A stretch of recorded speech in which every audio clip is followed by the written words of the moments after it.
Hola, buenas noches a todas, buenas noches a todos.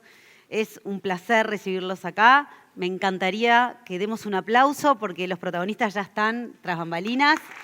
Así ya podemos ambientar un poco, que sientan el calor, el cariño, algo fundamental para una instancia tan emocionante como la que vamos a vivir hoy. Bienvenidos a todos, muchas gracias por estar aquí. En nombre de la Biblioteca Nuestros Hijos le damos la bienvenida.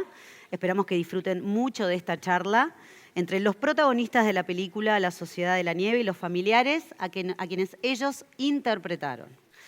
Antes que nada, quiero agradecer a quienes colaboraron para la realización de este evento: Buquebús, Cottage, El País, Loli Aiello Ambientaciones, Mamushka Eventos y Teatro Movie.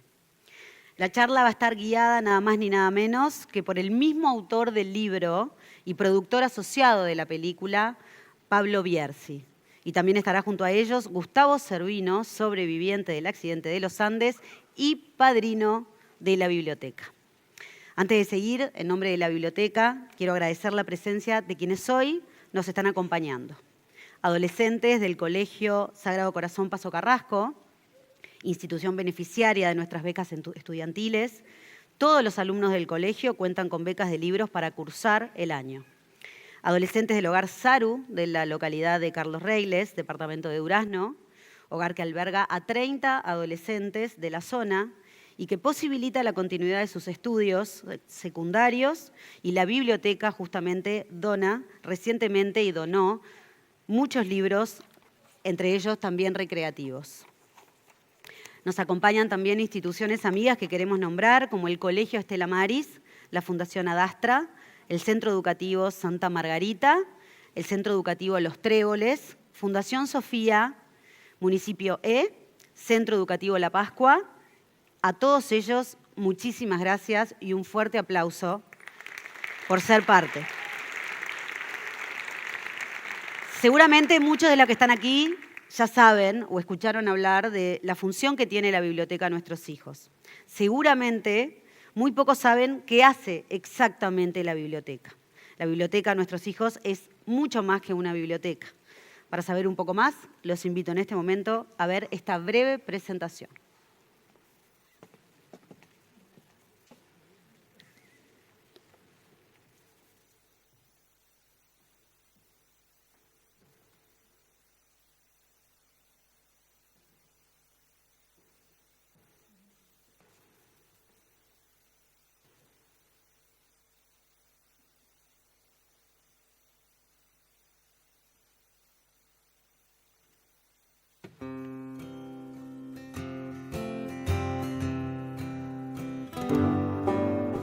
Ella fue a la casa de todas.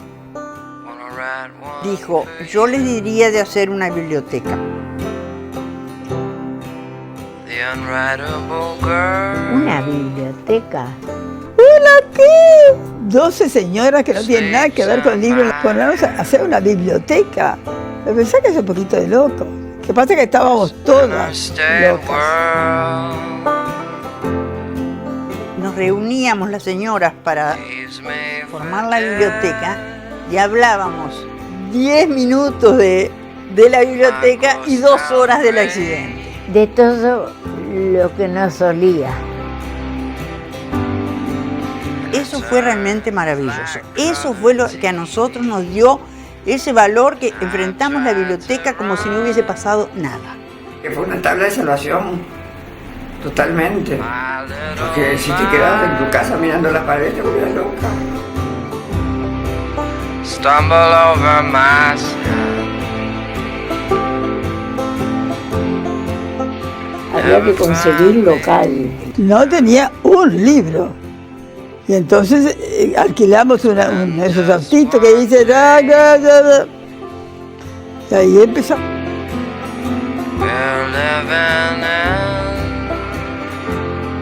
Para mantener vivo el recuerdo de los que no volvieron del accidente de la cordillera de 1972, sus madres, fundamos esta biblioteca. Cada estudiante, cada lector vendrá aquí en nombre de sus hijos, ¿no es así? Qué lindo, ¿no? Qué lindo. nuestros hijos.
Como vieron, es una obra inmensa que tal vez no se imaginaron el alcance que tiene.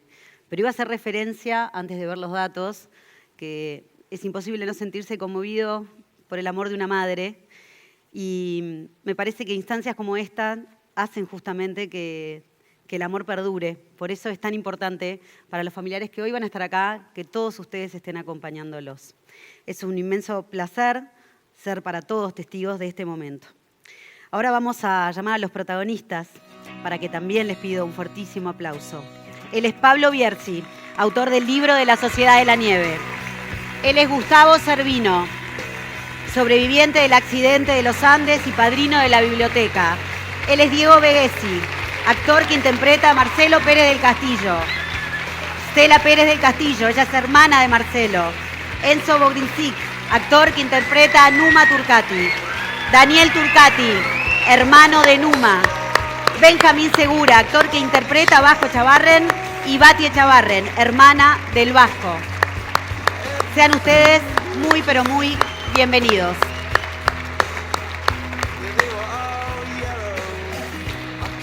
Ahora que están todos aquí, y ya les damos la palabra a Gustavo y a Pablo, vamos a recibir un saludo a modo de pequeña sorpresa. Hola, ¿qué tal? ¿Cómo están?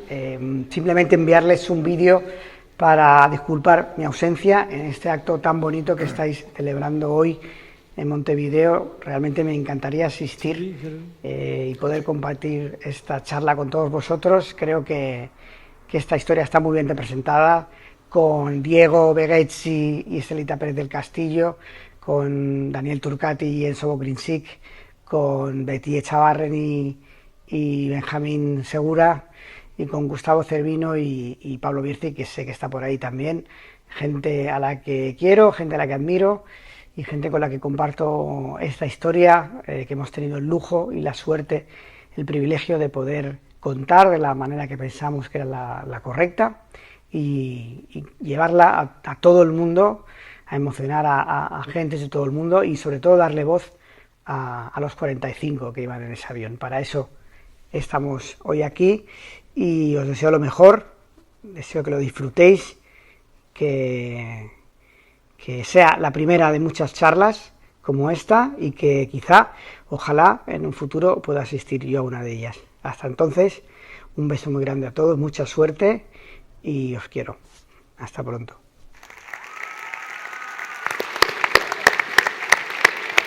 Pablo, Gustavo, queda todo en sus manos.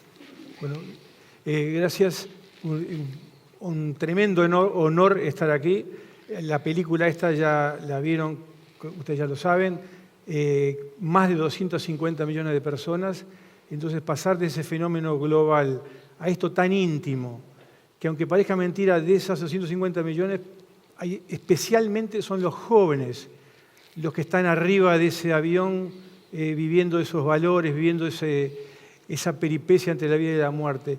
Y es muy sutil, pero eso se enlaza de una manera casi de titanio y de cristal con la biblioteca de nuestros hijos, con lo que hace por los jóvenes. Por eso que me parece que este evento tiene esa magia especial, muy emotivo, y que como que se juntan, los astros están alineados. Empezaría haciendo unas preguntas, que es mi rol acá, con Estelita y Diego, que interpreta a Marcelo Pérez del Castillo. Y lo hablaba hoy con María Laura Berch, que es la coach actoral que estuvo en todo el casting de 7 meses, en todo el rodaje, una locura. Y hablaba con María Laura cómo fue el primer encuentro de ustedes, de Diego, María Laura y los 3 hermanos. Tu hermano Juan Manuel no estaba.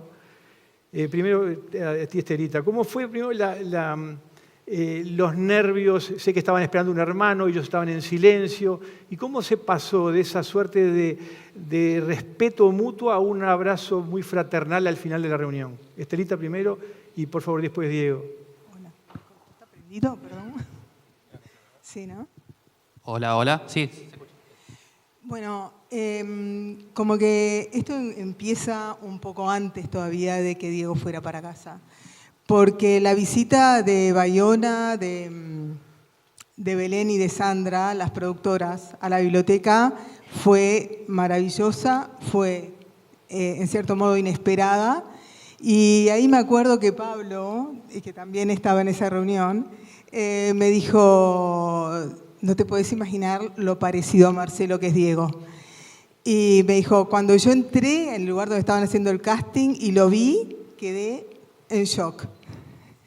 Yo confieso que es parecido, pero bueno, tanto como para confundirlo, no sé. La cuestión es que, bueno, apareció en casa un día con la chica, no me acuerdo el nombre. Con María Laura. Con María Laura. Estaban mis hermanos, estaban mis cuñadas. Y nada, no sé cómo decir, me dio como paz. Me dio como paz ver su paz. ¿Tá? Me acuerdo además que en ese momento te acordás que te estaba dejando crecer la barba, porque hasta en esos detalles, ¿no? A ver cuánto demoraba en crecer la barba de cada uno de los actores para que fuera lo más fidedigno posible. Y me acuerdo que fue emocionante. Bueno, qué lindo. Primero, gracias por la invitación, gracias por estar acá. Realmente es un placer. Con respecto a ese primer encuentro, sí, me acuerdo mucho del trayecto en el auto con María Laura. Yo estaba muy nervioso, ella también, estábamos ambos muy nerviosos, con una mezcla de qué expectativas podía tener, si les iba a caer bien o no. Digo, como una serie de fantasmas y de rollos que apenas se inició el encuentro se empezaron a disipar, y que eso fue muy, muy grato, muy, muy lindo. Yo agradecí mucho ese encuentro, para mí fue vital, fue clave, fue muy emotivo también, y creo que sí, que eso, que apenas empezó a discurrir el encuentro, la charla, las preguntas, todo se empezó como a distender mucho y a parecer algo más de mucho cariño. Aunque no se nombrara, había como una percepción mutua muy, muy cariñosa. Sí, además nosotros sabíamos que tú habías estudiado el personaje mucho, o sea, la personalidad de Marcelo, que habías, obvio, leído La Sociedad de la Nieve, pero que también habías leído el libro Del otro lado de la montaña, que escribió María del Carmen y Claudia, mi hermana, que cuenta lo que es del otro lado de la montaña, lo que vivimos nosotros, esos 72 días de incertidumbre espantosa. Entonces todo eso también como que habla a favor de que estabas intentando compenetrarte 100% con el personaje, porque además nos preguntabas, me acuerdo, ¿tiene algún gesto especial? ¿Cómo era, yo qué sé, la pose? ¿Entendés? O sea, muchas cosas muy finas que de repente a uno no se le ocurría ni preguntar, ni contar. Sí, porque uno desde el vamos como siente una especie de responsabilidad, y lo que logró este encuentro inicial es que esa responsabilidad fuera más liviana también, tuviera como algo más de estar juntos construyendo eso, más allá de que la interpretación, la actuación fuera mía. Yo siento que hay algo que se fue entramando a partir de ese encuentro, más desde la familia hacia mí y de mí hacia la familia. Me acuerdo que me hicieron parar para ver si la altura coincidía y me acuerdo de algunos pasajes del libro donde se hablaba, por ejemplo, de cosas en relación a que Marcelo se preocupaba un poco por el pelo y que yo me identifiqué un poco con eso también. Entonces fue muy ameno y muy amable. Agradezco mucho la apertura que también siento que es dar un paso, poder abrirse a alguien que va a interpretar a una persona tan querida. Eso. Beatriz, tú conociste a Chori, a Benjamín Segura, el actor que interpreta a tu hermano Rafael Vasco Echavarren, acá en un hotel acá al lado. Cuando lo viste por primera vez, ¿te pareció, me lo confesaste, te pareció que no era tan avasallante como era tu hermano, que era como más tímido, más tierno? Es la persona más tierna que yo conozco, este chico. ¿Cómo fue eso, Beatriz? Bueno, yo tengo que decir una cosa, pobre Chori. Pobre Chori, porque él entró así, con esa cara de paz que sigue teniendo, de ternura, y se encontró como con 3 loros barranqueros sentados ahí que lo observaban, como diciendo, a ver quién sos, cómo sos. Bueno, yo me acuerdo que me di vuelta y te dije, sos Rafael. Era obvio que iba a ser Rafael, ¿quién más iba a entrar? El otro que estaba ahí era Daniel, o no me acuerdo si entró después. Y después, bueno, hubieron varias cosas. No me olvido más, por eso digo, pobre Chori, no me olvido más de mi hermana Pilar, que debe estar por ahí, que le dice, mira, me dice, vos no te preocupes si no sos muy parecido, pero lo agarró de atrás, eso no lo voy a hacer ahora yo, lo agarró de atrás, le revolvió los pelos, le dijo, porque vos te teñís el pelo, vos te haces un brushing para este costado, y después esto otro vos te lo ponés para acá, y esto otro para allá, y le revoleaba el pelo al pobre muchacho, que era la primera vez en la vida que lo veía.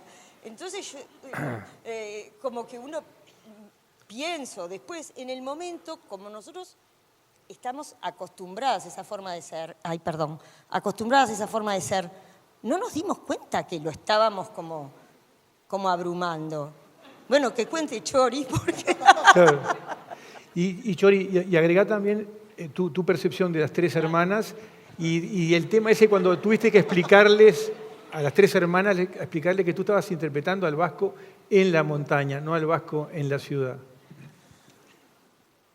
Bueno, gracias por haber venido de vuelta. Re lindo.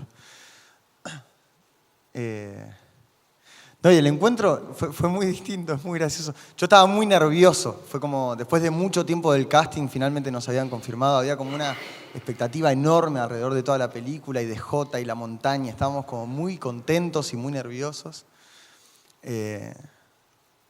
Eso, y en eso un día me iba a encontrar con ellas 3 y fue muy especial, con la actuación es los personajes, se nos arma un vínculo casi espiritual, es muy profundo lo que pasa. Y más cuando la historia está basada en hechos reales, más cuando conocemos a los sobrevivientes, como que había algo de lo real de la historia que hacía que sea más profunda esa sensación. Entonces, claro, finalmente cuando se presenta la oportunidad de conocerlas, eso, mucho nervio, mucho miedo, mucho de cómo les explico a estas señoras que me acerco con mucho cariño, con mucho respeto, con mucho amor, que tengo para ofrecerle a este personaje toda mi vida, el tiempo que haga falta. Eso, y estaban esas 3 paradas y de repente la del medio, que creo que fue Beatriz, se da vuelta, me mira, hace... Y las otras 2 se dan vuelta y me miran y hacen lo mismo. Y Beatriz me dice, ¿vos sos Rafael? Y les digo, voy a intentar. Y me largan a llorar. Y ellas 3 se largan a llorar y nos abrazamos. Y después sí, arrancaron, ellas 3 tienen juntas algo que es muy, muy gracioso, que es que se potencian mucho. Son como muy mejores amigas. Y no paran de hablar. Tienen la capacidad de no parar de hablar. Lo digo con mucho amor, O sea, a mí me encanta. Ahí está. Entonces, claro, yo me senté eso, yo con todo este miedo y con todo este respeto y con toda como esta solemnidad me encontré con estas 3 personas muy maravillosas que estaban muy abiertas al encuentro, ¿no? Fue hermoso, fue muy hermoso. Y desde ahí empezamos a construir juntas, o sea, ellas 3 y yo, este vasco antes de que se suba al avión, que lo que tenía de interesante a nivel laboral, justo nuestras 3 construcciones de personajes, era que los familiares con los que nos encontrábamos no sabían nada del personaje al que íbamos a interpretar en la montaña. Entonces fue muy gracioso, estábamos grabando la salida del avión acá en Montevideo, en el aeropuerto de Carrasco. Habían como muchos extras, mucha gente, un despliegue inmenso, autos de época, fue como todo un coso muy enorme.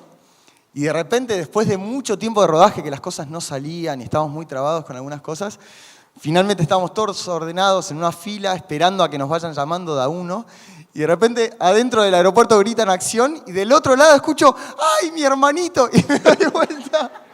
Y se acercan ellas 2 corriendo. Eso, y ahí me agarran y me peinan y me dicen, no, pero bueno, esto no, y me empiezan a corregir todo. Yo como, pero tengo un director.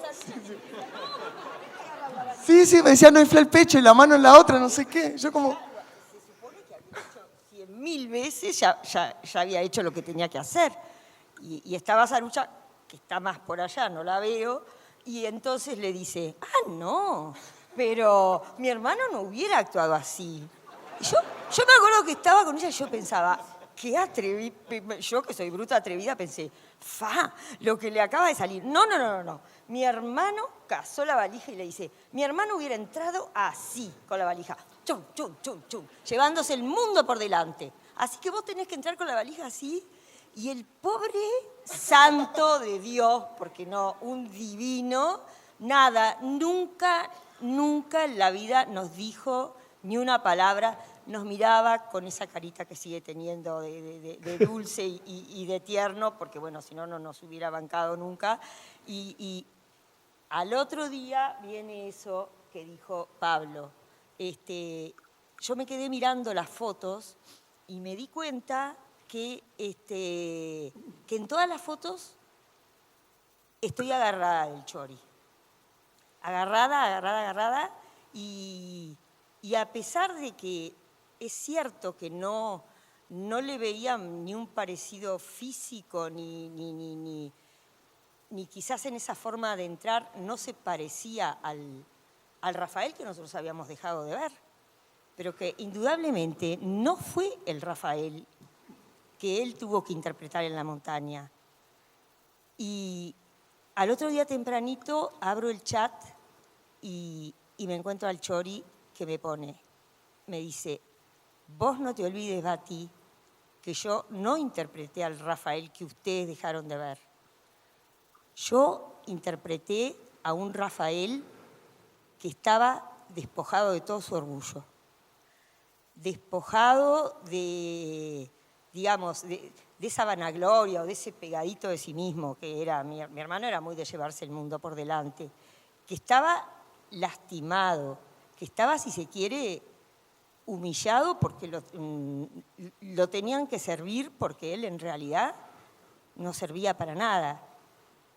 Y es increíble, ¿no?, cómo habían pasado 50 años y uno no había sido consciente, si bien sabía todo lo que había sufrido y todo eso, de que sí, que ese fue el vasco que existió en la montaña.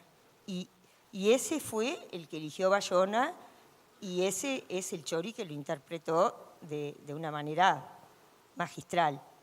Y me quedé, que por suerte no lo había leído de noche, pues si no, no dormía en toda la noche. Me puse a llorar, pero a llorar, bueno, después le seguí escribiendo y bueno, después hemos seguido, varias charlas hemos tenido con el Chori. No, Daniel, ahora paso a Daniel. Una historia, una anécdota casi prehistórica. En agosto de 2018, yo fui a tu estudio en la calle Misiones, agosto de 2018.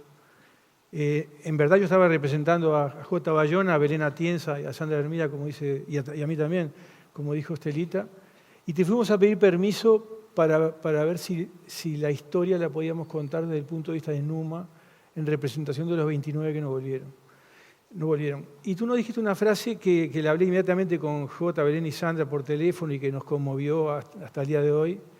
Nos dijiste, lo pensaste, lo hablaste con tu hermana, Isabel, y nos dijiste, a Numa no le hubiera gustado porque era muy humilde, pero nosotros creemos que el homenaje corresponde. La pregunta que te hago es, Enzo Gorinzik, ¿es ese Numa humilde que no hubiera querido pero que se merecía el homenaje? Bueno, te comento. Yo te diría que es cierta esa reunión que tuvimos en el estudio. Tú me planteaste, bueno, que se había pensado que Numa fuera un poco el protagonista y comentara un poco todo el tema de la película.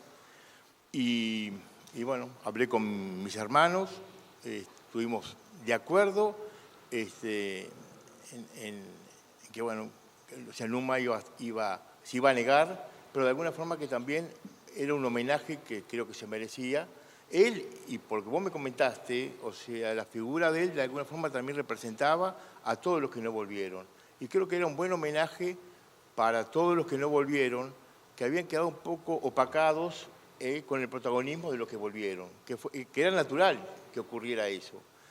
Y por eso nos pareció que sí, que era bueno que se hiciera la película. Eventualmente habían pensado que Numa era el protagonista indicado, bueno, que lo fuera, pero también siempre pensamos en que de alguna forma la figura de Numa iba a estar representando a todos los que no volvieron y de alguna forma creo que la película avala eso, porque es una película donde de alguna forma todos los que no volvieron tienen una parte y una participación.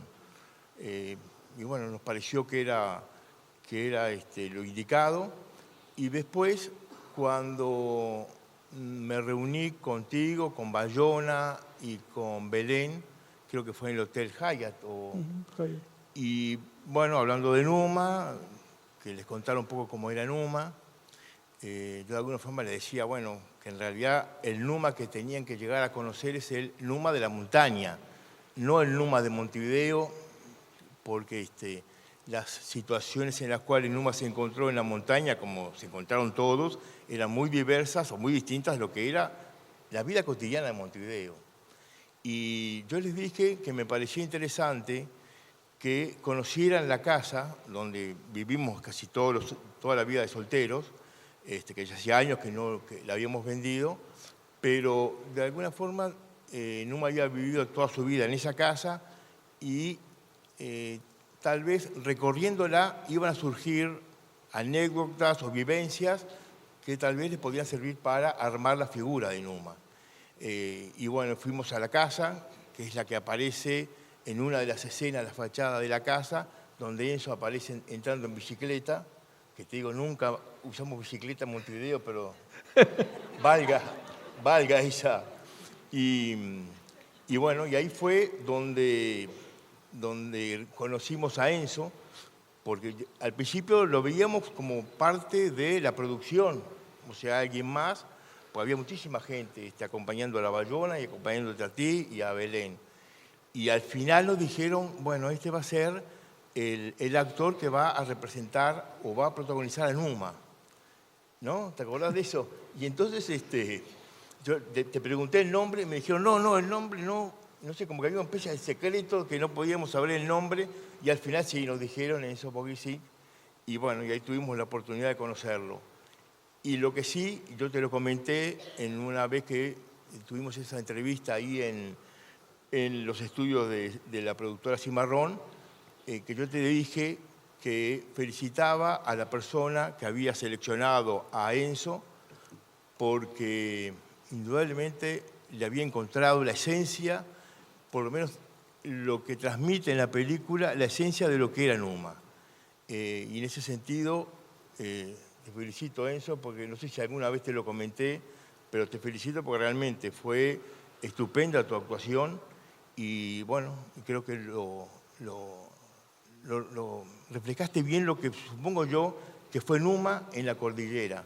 Tanto que cuando después de esa reunión en casa, o en nuestra ex casa, un día me llaman de la productora que tenía que tener una reunión con Enzo para hablar de Numa y demás. Y bueno, es decir, lo recorrimos, fuimos al seminario, fuimos a una chacra que tenían mis abuelos allá en Melilla, que era un lugar donde siempre Numa iba con sus amigos y comían asados, sobre todo los amigos del equipo de fútbol. Y en un momento yo le dije a Enzo, mira Enzo, yo te puedo hablar de Numa, pero el Numa que te va a interesar, que vos de alguna forma tenés que representar, es el Numa de la cordillera. Entonces creo que las personas más indicadas son que lo hables con los sobrevivientes, con los que volvieron, porque son ellos los que te van a decir, bueno, cómo fue Numa en esos 60 y pico de días que vivió y que los acompañó. Y bueno, y reitero que la actuación de Enzo fue estupenda y bueno, me parece que valió la pena el esfuerzo, que valió la pena el homenaje y bueno, también de alguna forma creo que todos los que no volvieron están de alguna forma representados en esa película y yo creo que ese es uno de los tantos valores que tiene esta película. Enzo, ese día, lo que cuenta Daniel, fue en julio de 2021, fuimos a la casa de la calle Tapes de los Turcati. Quien se cruza con Enzo en la bicicleta es tu sobrino, Joaquín de Freitas. Sí. Cuando fuimos a la casa contigo y Jota, estaba Daniel y estaba la hermana Isabel. Y la hermana te daba la mano. En determinado momento te dio la mano. Relatá cómo se da una circunstancia a una persona que acabas de conocer. Sí, lo lindo de haber conocido, lo primero que conocí de Numa fue la casa. O sea, empecé por ahí, conociendo a los hermanos, recorriendo la casa, caminando por cada habitación, en cada habitación anécdotas, salteaban en el tiempo porque apareció una anécdota de cuando era niño, antes de ir de viaje, esto, lo otro, íbamos ahí como haciendo un recorrido aleatorio de la vida de Numa. Y yo veía que Isabel, que se me había presentado, no se acercaba. Daniel, cuando me saludó, me dice, ¿vos vas a hacer Numa? Y yo, sí. Mirá, Numa era más fuerte, mirá que Numa estaba macizo, me dice. Sí. Trabajo en eso. Y recorrimos la casa, me encontré la casa y yo veía que Isabel no se acercaba, y en un momento se acerca, al final del recorrido, antes de irnos, me agarra la mano y estaba muy emocionada y me dice, lo único que me dijo, sos igual. Y claro, cada vez que pienso en eso me quiebra porque es muy lindo. Y después el ciclo se cerró cuando vieron la película y después viene Daniel a decirme, Numa era tal cual, y yo ahí respirando. Pero claro, el primer input que tuve fue, mirá que Numa era más fuerte, Numa era más macizo. Yo dije, uy, qué lejos que estoy acá. Por eso te agradezco que me lo digas, que ya me lo dijiste, pero te agradezco porque uno siempre cuando actúa está en un lugar tan incierto de lo que hace que nunca tenés tan claro si lo que estás haciendo va por un buen lugar o no va por un buen lugar. Es como muy incierto, uno tira y después es el director quien organiza eso que uno hizo, como si uno fuera un color y el otro pinta. Y siempre es la incertidumbre y siempre es la sensación de no lo estoy haciendo bien, siempre es esa sensación en la cabeza, no conozco a esta persona, no lo logro. Y es muy lindo recibirlo así, gracias. Gustavo, el padrino de la biblioteca, el Numa de la montaña, ¿es así? ¿Era así? Mi hijo Gustavo, que tiene 36 años, se iba a llamar Numa. Lo firmé en VHS y puse el nacimiento de Numa. O sea que Numa Turcati, para mí, fue una persona que me marcó porque tuve la oportunidad de conocerlo íntimamente de chico, porque era mayor en el seminario, una persona que era de acción pura, noble, solidario, buen amigo, pero hablaba poco. Él adentro de la cancha, cuando agarraba la pelota, había que conseguirlo, estaba presente, pum, pum, y era una persona protagonista, pero siempre en un segundo plano. Y en la cordillera conocí un tipo extraordinario, y en la primera expedición estoica que yo elegí iba a hacer, digo, te puedo acompañar, todo lo que él hizo, todo igual con Daniel Maspons, en algo que era imposible de imaginar, porque fuimos inconscientes, irreverentes, actuamos impulsivamente, o sea que yo lo conocí íntimamente. También lo conocí después que salimos de la avalancha, que él se agota, perdimos 12 kilos en esa primera expedición, volví ciego, hicimos un pacto de no decirle nada a nadie. Y a Numa le preguntaban y él no hablaba porque no quería mentir. Entonces, del otro lado había 150 kilómetros y Numa no hablaba, no salí. Después se hizo esas céscaras que le sacaba medio litro de pus por día y no decía nada. Estaba siempre con buena onda, hablaba con mucho dolor, pero cero queja. Fue tan grande, bueno, y después cuando muere la última noche, que yo me peleo con Roberto en el sentido de hacerlo reaccionar, porque Roberto es un hermano de la vida que quiero y admiro, es loco como yo, pero distinto.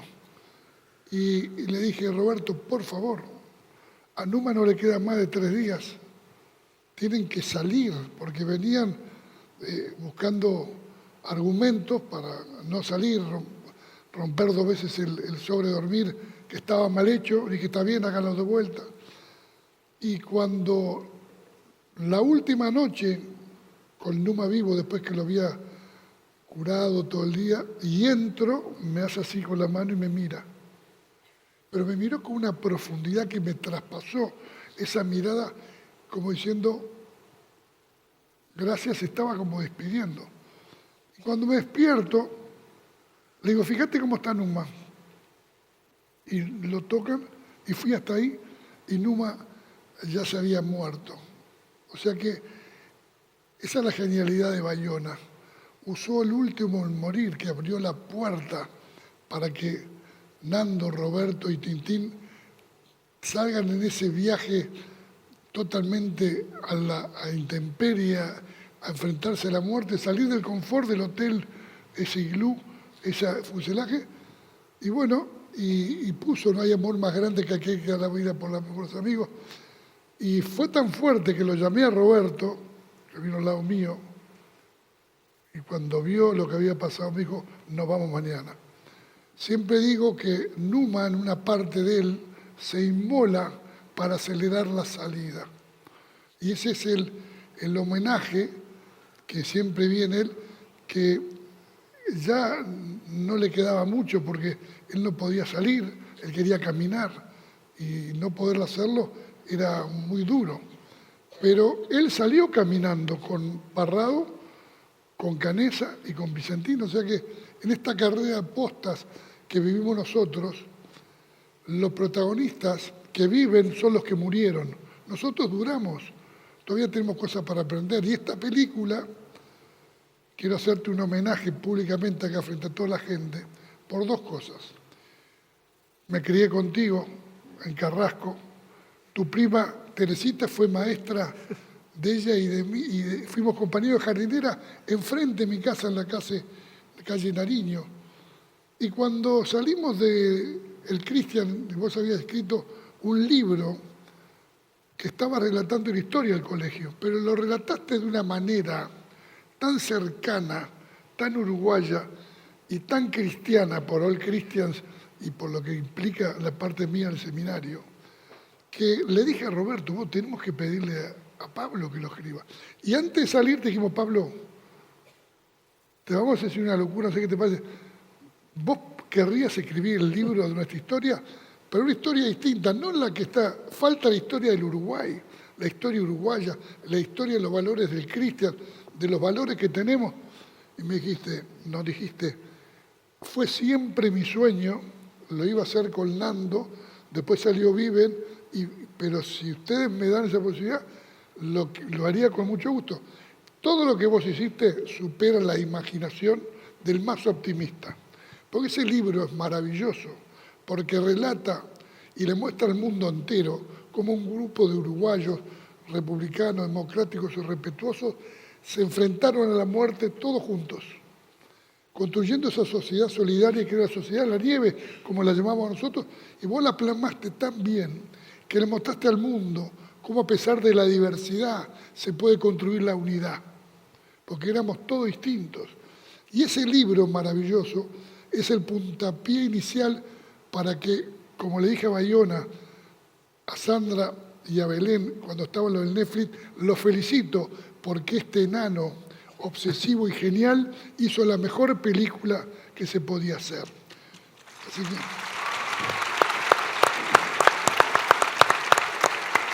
que esa película que él escribió, que él hizo, se basa en tu libro. Él te manda a ti, nos manda a nosotros, su intención de la película que quería hacer. Y cuando vinieron al Uruguay, me acuerdo que hablamos, lo primero que fuimos fue ir a hablar con la biblioteca, porque yo me enojé mucho con la primer película. Nando era asesor, estaba en Canadá, y con Roberto entramos colados al estudio por abajo de una barrera, porque nos opusimos durante 3 años con Yeltsin, Servino y Rachetti que no se haga la película. Y cuando estábamos ahí vino Robert Watts y me muestra una carta que estaba firmada por los padres y alguna madre que no autorizaban usar los nombres de los que murieron, para proteger a las madres que no sufran si un director sensacionalista lo mostraba de una manera dura. Y nadie sabía quién era Robert Watts, ni Frank Marshall, ni Kathy Kennedy.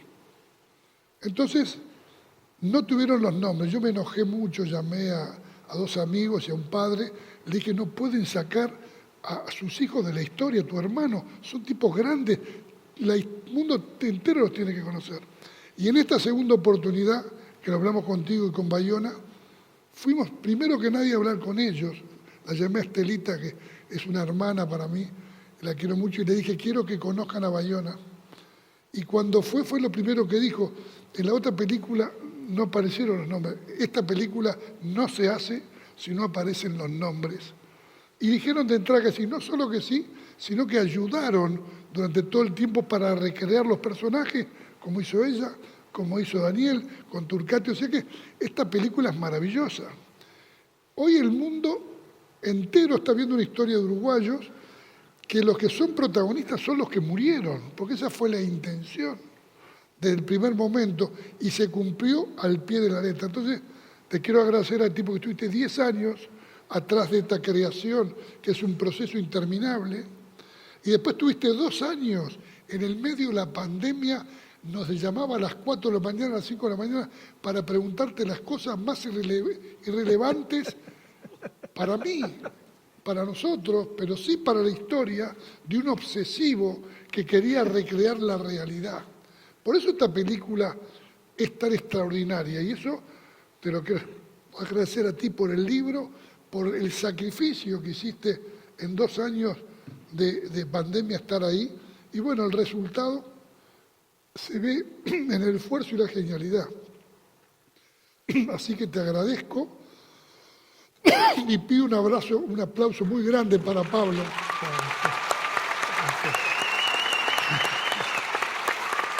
Y para Bayona, que lo llamé por teléfono y le dije lo que iba a pasar hoy. Él, cuando fue a la biblioteca, después de que hicieron la donación del premio de San Sebastián, 50.000 euros, no podía hablar, se puso a llorar de la emoción que tenía de estar en ese lugar donde empezaron las madres y hoy son las hermanas las que lo llevan adelante y son mis hermanas. Entonces que estén acá todos estos uruguayos o personas que están presentes y que se lleven el compromiso y el desafío de que estas cosas tienen que continuar girando, porque la gratitud, que es una de las acciones más escasas cuando se hacen por amor, no termina nunca. Por eso las personas mueren cuando nos olvidamos de ellas. Y las madres son las protagonistas hoy. Y las siguen las hermanas, las seguirán los nietos 51 años después.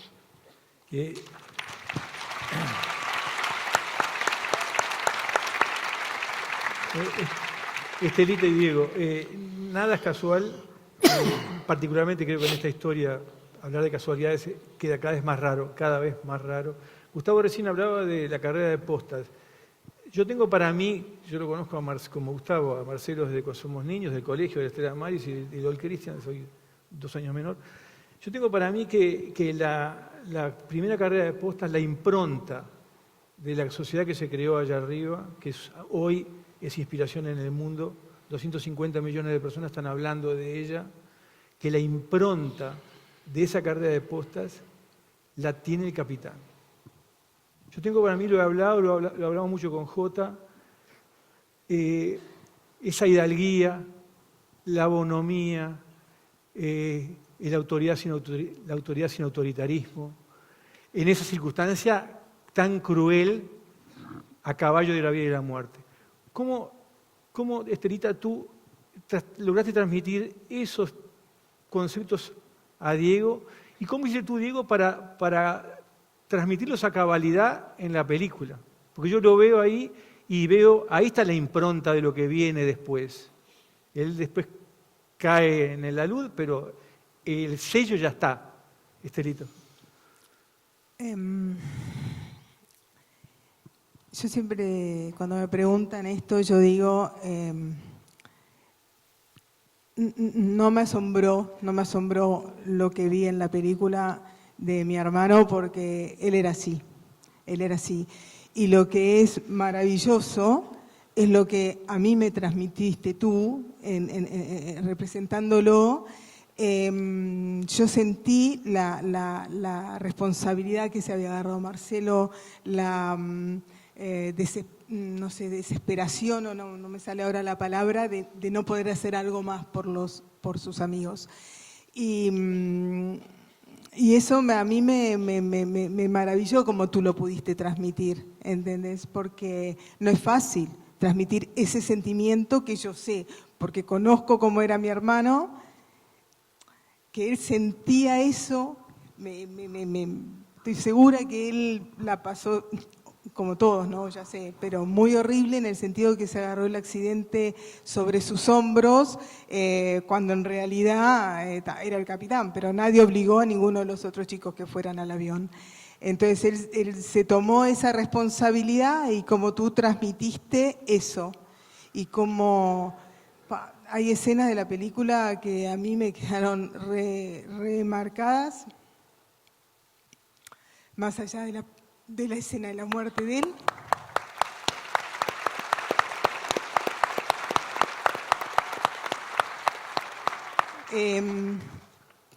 Pero hay una escena que están todos en el fuselaje de noche y están tratando de hacer chistes y eso.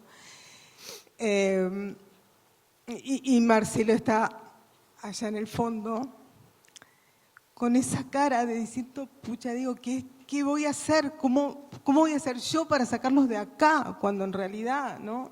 Entonces, todo eso para mí fue maravilloso de tu interpretación. Pero más allá del parecido, del no parecido, me llegó al alma y como capaz que algunos ya me oyeron decirlo, digo, a mí me liberó esta película. Y me liberó porque a pesar de que sentí de que mi hermano estaba pasando lo que estaba pasando, sentí que él, en el fondo suyo, tenía paz. Y en el momento de la luz, cuando él muere, esa paz me la transmitiste también tú.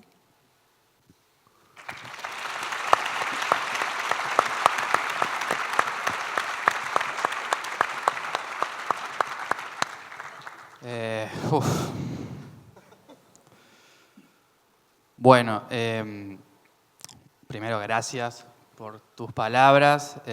Para mí tienen un valor inconmensurable, realmente. Yo creo que la película está planteada para que se transmitieran estas cosas. Creo que hubo mucho trabajo de parte de todos los actores para que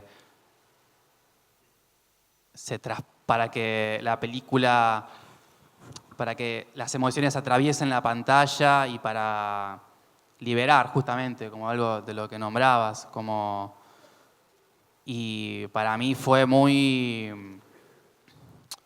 realmente muy difícil.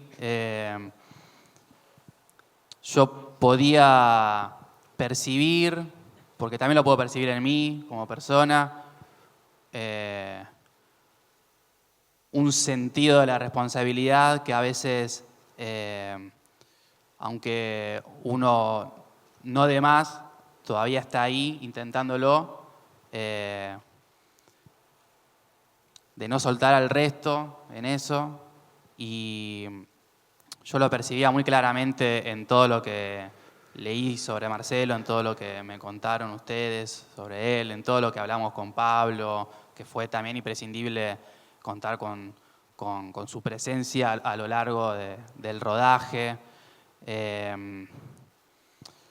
Siento que lo que más difícil, lo que más me costó a mí como actor fue lograr esa autoridad, aún en la blandura, en la fragilidad, en la empatía, lograr una zona de autoridad donde pudiera inspirar confianza y respeto hacia el resto del grupo.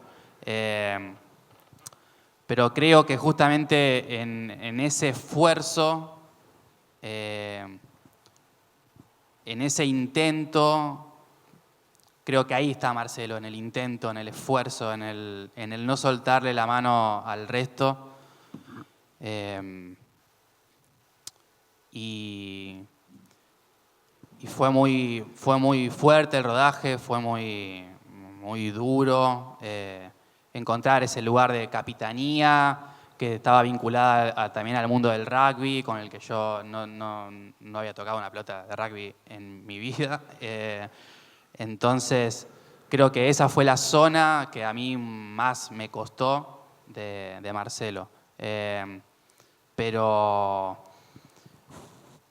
siento eso, que en ese esfuerzo estaba como el corazón de él, como en el intentarlo y en el no darse por vencido, por más que todas las condiciones fueran absolutamente desfavorables.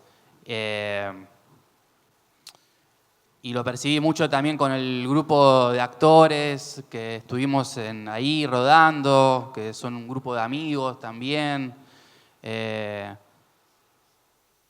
A su vez, nosotros, Chori, Enzo, todos los demás, somos también nuestra propia sociedad que atravesó esa película, y para mí es muy tremendo cómo muchos de los rasgos de cada uno de los chicos también aparecen en cuestiones ligadas al grupo que fuimos en el rodaje de la película, y la sensación, que estoy seguro 100% de que Marcelo también la tenía, la sensación de sentirse muy querido, como en pocos lugares, como con pocas personas se pudo haber sentido querido. Eso.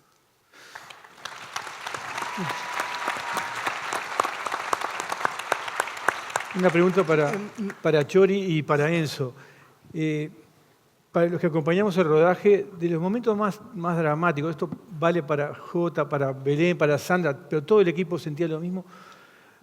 Ustedes tres representan a chicos que quedaban en la montaña. Ustedes dos son los últimos en morir, en quedarse en la montaña. Y nosotros veíamos que cuando se aproximaban los días, el 17 de noviembre, 11 de diciembre, digo, esto es la cronología, pero cuando se aproximaban, 18 de noviembre, cuando se aproximaban el día que te ibas, Chori y Enzo, se notaba una carga especial en el set. Estamos en el set de los 2000 metros, en el hangar. Había una especie de tensión descomunal. ¿Cómo era, Chori, esos días cuando sabías que estabas por ir? Y después, Enzo, ¿cómo eran esos días cuando sabías que estabas por ir?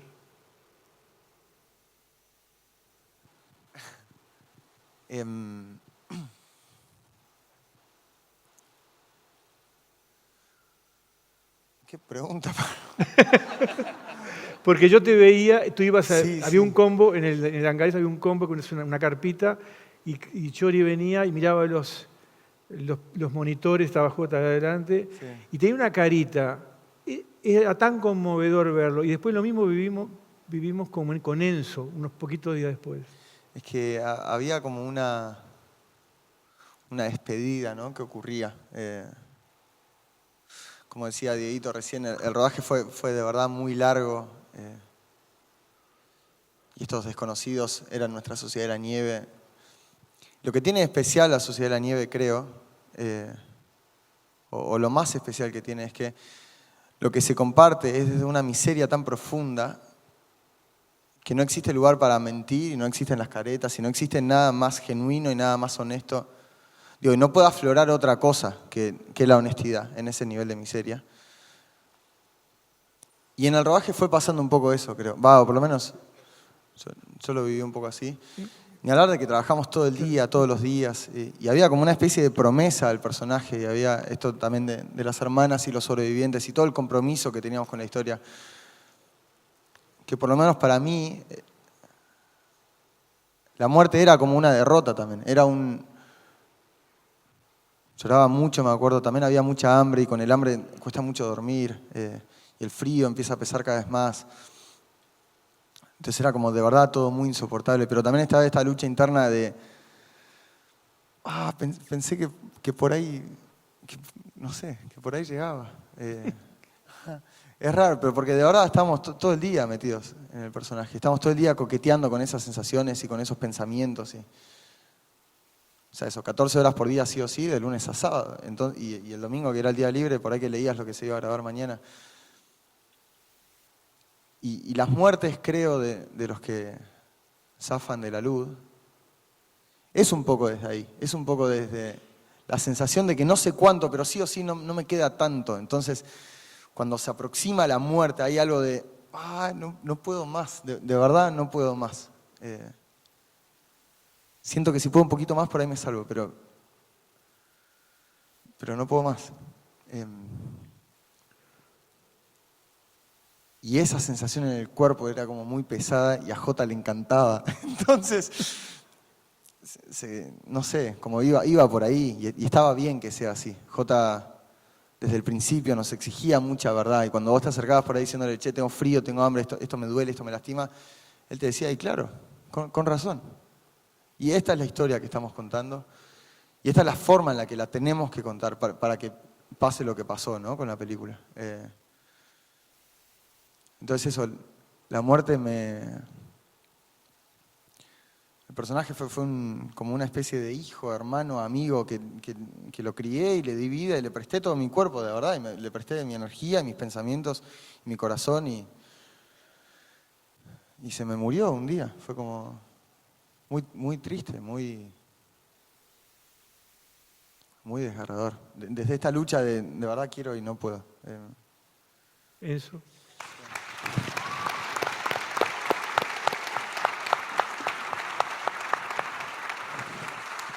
Yo lo que me acuerdo es de un rodaje tan largo que, claro, uno se va adentrando y adentrando y adentrando.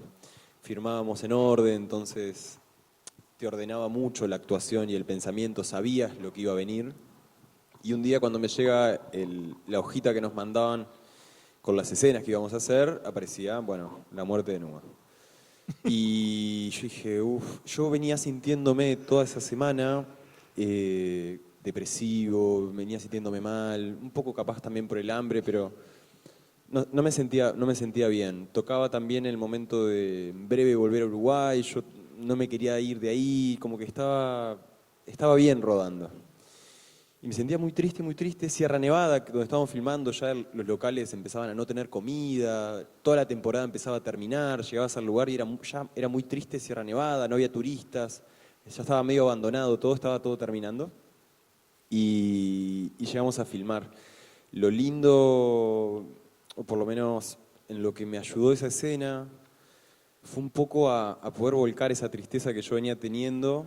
Dejarla descansar en esta escena y la rodamos unas 18 veces, tiramos ese plano una y otra vez, y en cada plano yo me iba un poquito más y me iba un poquito más y un poquito más y podía dejar ahí reposar la tristeza real que tenía por todo eso que se estaba empezando a terminar, por Numa, que se iba a una escena que no está en la película, donde él está con Pancho y con Gustavo en los últimos momentos y intento con los ojos, yo adentro mío tenía todo un pensamiento de texto que no existía en la película y lo decía a través de la mirada e intentaba decirlo solamente mirando a Gustavo y a Pancho y al mismo tiempo también dándoles la tranquilidad de que esto va a estar bien.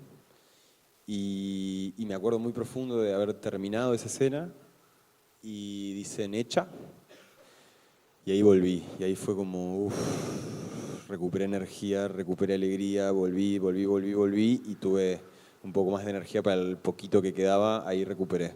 Pero hubo una simbiosis con los personajes y nosotros, esto que decía hoy Diego, que se iba reflejando mucho de lo que pasaba en la montaña y a cada uno de esos personajes en nuestras personalidades y lo que un poco nos iba pasando como grupo. Y en muchas ocasiones coincidían las emociones, entraba la emoción que necesitabas, ya la venías teniendo en el cuerpo y yo creo que eso también se va viendo en la película, esa verdad.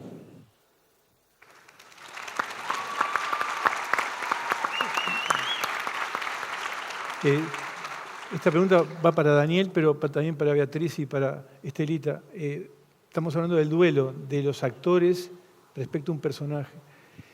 Cuando te entrevisté, Daniel, después de la película, en Cimarrón, hablamos de qué efecto produce una película en las familias. Esa cosa puede ser sanadora, no lo es. ¿Qué efecto producen las historias? ¿Para qué se cuentan las historias? Y tú me dijiste una frase que también la hablé, Bayona no estaba ese día, pero lo hablé con él inmediatamente y con Belén y Sandra. Me dijiste, con mi hermano Numa fue un duelo que no terminé de hacer, no había terminado nunca de hacerlo del todo, por las circunstancias especiales. ¿Te ayudó la película para ese duelo que no habías terminado de hacer? Y la misma después lo hacemos con Beatriz y con Estelita. Y bueno, te diría que sí.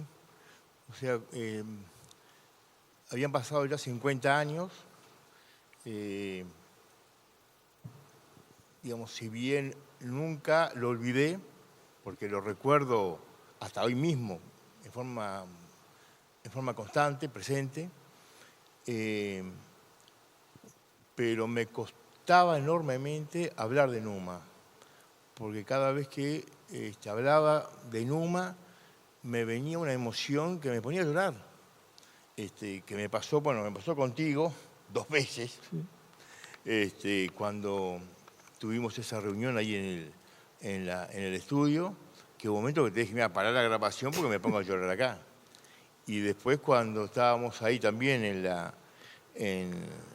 el local de Cimarrón, de la productora, que me hiciste una pregunta que dije, yo lo mato a este hombre. Sí, pues me preguntaste si Numa... No, ¿qué le dirías a Numa ahora? ¿Te acordás? Sí, me acuerdo, claro. Bueno, y me dejaste como bloqueado. Dije, me voy a poner a llorar acá delante de la cámara. Y después, por ejemplo, otro momento fue cuando colocaron una placa en el seminario, en uno de los corredores del seminario, que también, ahí sí, ahí ya largué a llorar, que fue una cosa escandalosa. Porque me emocionaba, como que no podía, era algo que no podía controlar. Y yo creo que después de la película, como que, o sea, vi la película, en mi casa me decían, bueno, trataban de contenerme, como que, y realmente la vi tranquilo, la vi bien. Me pareció una película espectacular, con unos valores realmente para destacar. Y digamos, como que de alguna forma, no sé si fue que en la película ves un poco lo que fue la vivencia de Numa. Me refiero a Numa porque, bueno, porque en definitiva es la persona con la cual me siento identificado. Entonces, como que lo vi actuar, que algo ya sabía por los libros, o sea que mucho de lo que él hizo no me llamó la atención, pero bueno, de alguna forma lo vi morir, y bueno, como que de alguna forma tal vez fue el acto que me faltaba, y bueno, digamos, lo vi tranquilo, y la película la vi varias veces, y siempre tuve la misma sensación, o sea, no me impactó como película, y ahora, bueno, hablo de Numa y no tengo esa reacción, y bueno, y de alguna forma me parece que bueno, que en ese sentido la película me hizo bien, o sea, no me reflejó mucho más de lo que a través de los libros, de alguna forma, había visto cómo había sido Numa, a través del comentario de la gente que convivió con él en los Andes, que creo que es la mejor versión, ¿no? Es decir, que alguien que no te conoce hable bien de ti es emocionante. Pero esto no quita que digamos, que no lo recuerde, porque lo recuerdo. Y hay hechos, por ejemplo, que pienso, cómo me gustaría que Numa estuviera acá para hacerlo juntos, ¿no? Bueno, ya me estás emocionando.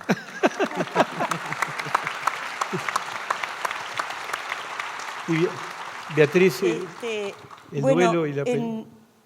En mi casa siempre tuvimos la suerte de que se habló de Rafael de una forma, no sé si la palabra es decir natural, pero se habló siempre, siempre. Mis padres lo hablábamos entre nosotras, más allá de cómo cada una reaccionó con respecto a la historia.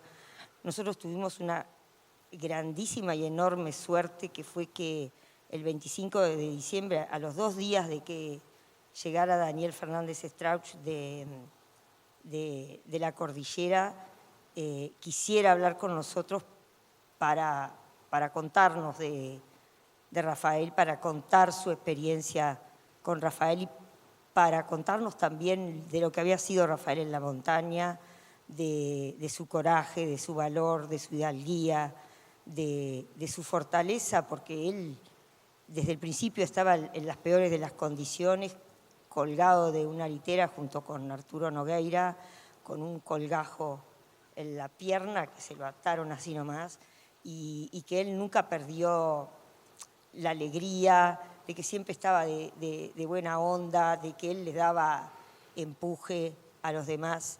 Entonces, la película, por supuesto que es como el corolario de lo que vivieron todos, porque en definitiva no es solo la historia. Uno, obviamente, cuando va ahí quiere ver la historia de su ser querido, pero ahí está mancomunada la historia de todos, porque por algo es la Sociedad de la Nieve, porque nadie se salva solo. Vos te salvás con los otros. Si no hubiera existido Numa, y si no hubiera existido Gustavo, y si no hubiera existido, qué sé yo, cualquier Nando, X, todos, cada cual cumplía un rol, que fue un rol fundamental y un rol vital. Y hasta que el que pueda parecer más más pequeño no era así. Y uno además, ¿qué sabe? Porque en el fondo creo que nosotros no sabemos todo. A mí me pasó, y esto yo lo quiero contar especialmente, porque para no copar demasiado, porque todos quieren hablar, me pasó que Chori, y capaz que doy una vuelta totalmente radical, en este enero vino a nuestra casa con un pequeño diario que él había escrito durante la montaña, durante el tiempo que estuvo en la montaña. Y ahí ponía flechitas, ponía cosas de la forma de ser de Rafael, del cariño que nos tenía, de las cosas que iban sucediendo. También iba poniendo, a medida que iban falleciendo los últimos, lo iba poniendo. Y a lo último, él nos leyó lo que para él había sido la muerte de Rafael. Fue tan brutal, tan impactante, porque uno de alguna manera, sí, obvio que sabe que se murió, pero no quiere ver. Por un lado quiere ver y por otro lado no quiere saber, porque hay como una dicotomía en uno, ¿no? Sí, yo quiero saber cómo fue, pero no sé, si podés hacerme la leve, no sé cómo explicarlo. Pero él lo contó de una manera tan particular, su relación con Arturo Nogueira, porque ellos estaban cuando todos salían para afuera, ellos quedaron solos en las literas y bueno, eran uno con el otro y charlaban y estaban unidos y cómo le afectó que yo, por lo menos, no quiero hablar por mis hermanas, pero cómo le afectó a él la muerte de Arturo, porque él había estado al lado de él todo el tiempo y quizás no pensaban igual ni nada, pero era su compañero de vida en la montaña. Y de hecho, a los pocos días que fallece Arturo, que Arturo también estaba lastimado y estaba horrible, Rafael, como contó recién el Chori, se fue dejando ir. Él quería vivir sabiendo que bueno, no iba a vivir nada, porque tenía gangrena en las dos piernas, no sé qué locura se le había ocurrido que podía vivir, pero bueno, ahí se ve que con el hambre y todo se te ocurren cosas. Pero después que murió su compañero de vida en la montaña, él dijo, bueno, yo tengo ganas de seguir, pero me voy a entregar, y se entregó con una paz, y eso es lo que yo agradezco de Chori, porque uno siempre piensa, yo creo que murió en paz, porque me lo dice de alguna manera mis creencias en Dios, que Él murió en paz después de todo lo que dio. Pero después de escucharlo a él, decirlo de esa manera tan especial, tan emotiva, con esa ternura, que se puso en la piel, no solo de lo que fue Rafael en la montaña, sino de cómo él dejó su vida en este mundo terrenal y con la paz que se fue para el otro, pensando en su padre, también como viendo de alguna manera a Arturo, como despidiéndose de todos nosotros. Y yo eso, al Chori por supuesto que se lo agradezco, pero se lo tengo que agradecer a Bayona enormemente, porque si no hubiera existido esa película, nosotros no nos hubiéramos enterado jamás de eso. Y yo estoy segurísima, parecerá medio loco, que no es ficción. Estoy segura que fue así, que su muerte fue de esa manera. Porque él se consustanció con Rafael de tal manera que nos logró hacerlo vivir de esa manera. Y fue con una paz absoluta, como creo que debe haber sido la mayoría de la forma en que fallecieron todos en paz, porque ellos, en definitiva, allá también vivieron en paz. Son héroes de la paz. Y Estelita, ¿y tú cómo hiciste ese duelo Y Mirá. la película, ¿cómo te ayuda en las historias? ¿Tenés una hija que escribe? O sea, Yo personalmente nunca, en 50 años, leí un libro, ni vi una película, casi que no vi reportajes de los chicos sobrevivientes, nada. Entonces, cuando todo el tema de la película y que hablamos con Belén por teléfono y que con mis hermanos le dijimos, mira, sí, todo bien, bárbaro con la película, pero nosotros lo que queremos es que se honre a Marcelo y se honre a todos los que no volvieron, porque pasaron 50 años y la verdad que, por H o por B, como decía Daniel hoy, la historia era la de los sobrevivientes. Entonces me acuerdo que Pablo un día me dijo, tenés que ver la película. Yo dije, Pablo, te dije, no la voy a ver. Después Belén me dice, pero mira que la vas a ver la película. Y yo dije, no, Belén, yo no voy a ver la película. Dio la casualidad que cuando yo tuve una hija, mi hija vive en Roma, mi única hija mujer, y yo iba a ir a visitarla. Entonces caí justo, yo qué sé, una semana antes del Festival de Venecia. Y le digo, Gordino, yo me quedo con Amalia, con su bebé, yo me quedo cuidándola en el lobby del cine, no me importa, pero yo la película no la voy a ver. Bueno, esas cosas que pasan y que yo sé que mamá y Marcelo y mi papá fueron los que me llevaron de alguna manera, me fueron empujando a que yo sin pensarlo, sin racionalizarlo, terminé viendo la película del Festival de Venecia. Y fue impresionante, porque primero nos invitaron a un cóctel súper chiquito que hubo antes de la presentación de la película, y entonces estaban algunos de los sobrevivientes y fue todo como muy íntimo, muy lindo, y fue un momento en que yo sentí que se tendía un puente con ellos, pero no es porque nos hubiéramos llevado mal ni nada por el estilo, es que un puente de yo poder hablar de Marcelo con ellos, ¿no? Después de la película me llamó Canesa, me llamó Gustavo, me llamaron una cantidad, estuvimos horas hablando de Marcelo y de lo que fue para ellos en la cordillera. Y fue increíble ver la película para mí, fue muy impresionante, muy liberadora, muy, como te decía recién, viste el momento de la muerte y que hay unas palabras de Numa que dice, bueno, se sacó la mochila, ¿no? Está tranquilo y está. Y fue, se me fue la cabeza lo que iba a decir, pero fue impresionante para mí la película, la verdad.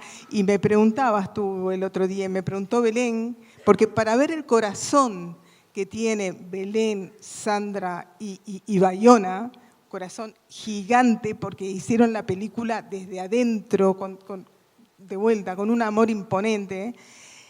Yo llegué al hotel, me fui enseguida. Antes que se prendían las luces, la gente aplaudió 10 minutos y yo, mi hija y mi yerno nos fuimos enseguida porque fue muy fuerte. Yo lo único que pensaba, y fuimos caminando hasta el hotel y yo decía, pobrecito Marcelo, lo que pasó, qué horrible, qué espantoso. Bueno, yo no quería empezar a saludar a la gente llorando más de lo que estoy llorando ahora. Bueno, la cuestión es que voy al hotel, 1 de la mañana suena mi celular. Y era Belén. Tú te das cuenta, una persona que acaban de presentar al público por primera vez la película, que estaba en un montón de cosas, porque después hubo un cóctel o algo, no sé qué, que se haya preocupado en llamarme a mí por teléfono para ver qué me había parecido la película, cómo me sentía yo después de haber visto la película. Entonces, eso es, y además que ellos, honraron no solo a Marcelo, y te vuelvo a agradecer tu actuación, sino a todos, ¿no? A todos. En la película nombran a todos, de una manera o de otra, a cada uno de los 45. Entonces eso es, para mí y pienso yo, para todos los familiares de los que no volvieron, no sé cómo decirlo, no tengo palabras para agradecerlo, porque además, de vuelta, a mí se me tendieron puentes y se me abrió una luz. No quiere decir que no siga llorando cada vez que hable de Marcelo, que me ponga nerviosa cuando me preguntan las cosas, pero para mí fue maravilloso ver la película.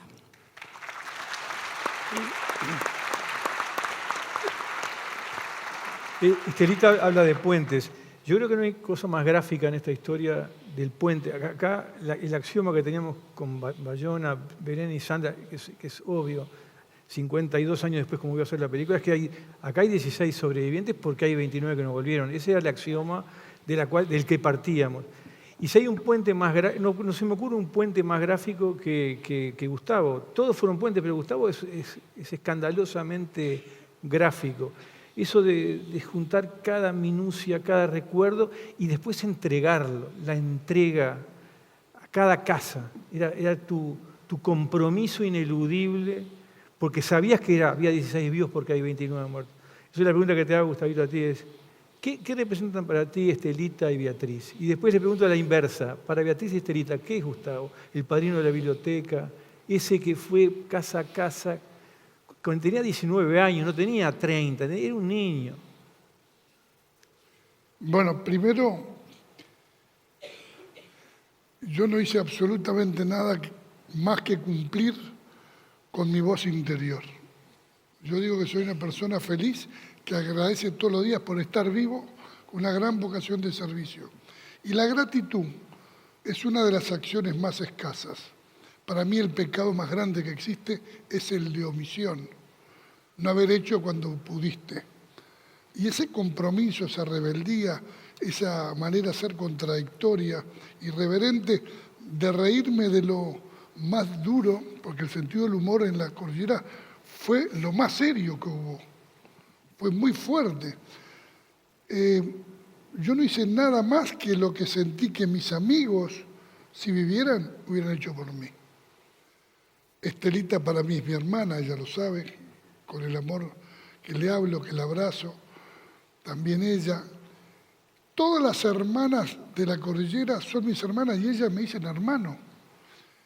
De todas las cosas que hice en la vida, ser el padrino de la biblioteca de nuestros hijos es uno de los orgullos más grandes que tengo, porque me siento, y te lo dije hoy, yo tengo más amigos en el cielo que acá, que somos 14. Yo tengo allá 31. Entonces, esos son mis amigos. Los otros siguen siendo amigos en el proceso del aprendizaje de la vida.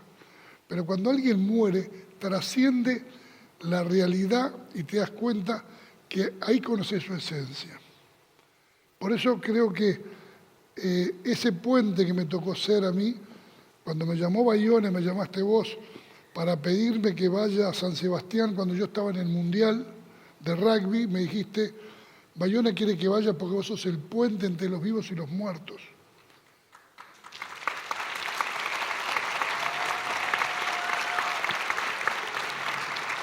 Y yo fui ahí y no tenía, o sea, el mundo de los placeres terrenales estaba en el rugby, en un mundial, no en el cine, de una película que no es mi palo, pero sí era mi corazón.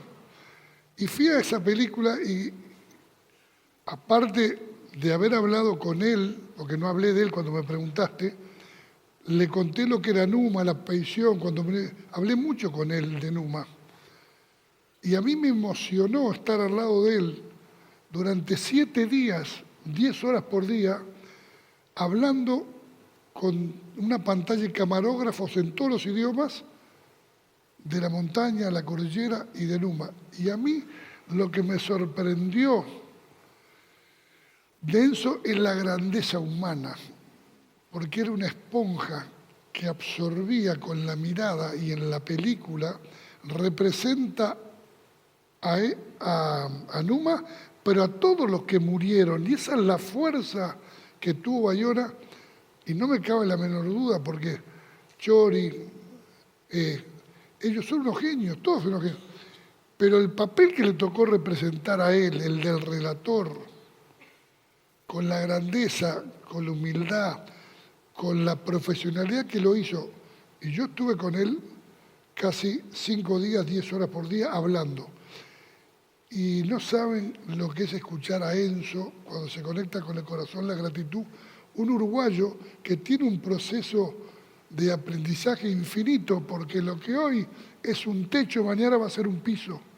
Porque, bueno, y les digo, no hay nada más agotador que ser Enzo. Porque es Enzo, pero Numa se lo comió para los espectadores. Pero él es Enzo. Tiene una vida y una grandeza.